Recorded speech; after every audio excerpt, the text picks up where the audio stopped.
Liklarni ko'parib, o'zini holini aytgan. Assalomu alaykum ijtimoiy tarmoq kuzatuvchilari. Kuni kecha ushbu Damas rusumli 90Y 217 AV davlat raqam belgili avtomashina haydovchisi boshqa harakat ishtirokchilarini harakatiga xalaqit berib, ya'ni yoritish chiroqlaridan noto'g'ri foydalanib, transport vositasini ishlab chiqargan korxona tomonidan nazarda tutilmagan, man etilgan chiroqlarni o'rnatib boshqarib bo'lganligi videosi bizga ijtimoiy tarmoqlar orqali murojaat kelib tushgan edi.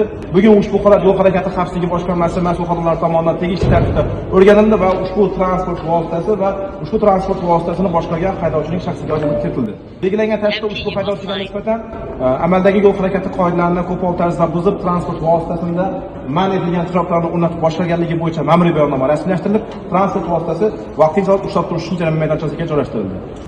Keyin shundan pushaymonman, boshqalar taklif etildi. Zamon tushuntirildi. Liklarni ko'parib, o'zini holini aytgan. Boshqa takrorlanmadi. O'zini to'g'ri xulosani chiqarib oldim. Kamchilikni bartaraf etdim. Yo'l hammalik.